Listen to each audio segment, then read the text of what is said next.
James Jamaica is a little safer because Nigel Bailey, aka Bad Ras, has been arrested. Greetings and salutations to all nations. Ladies and gentlemen, you know it's Rastafari Rock TV. If it's your first time tuning in, build up the Rastaman panel.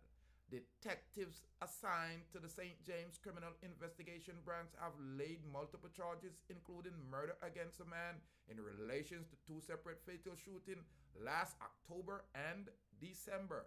Nigel Bailey, 47, otherwise called Bad Ras, of Bickersteth, also charged with possession of prohibited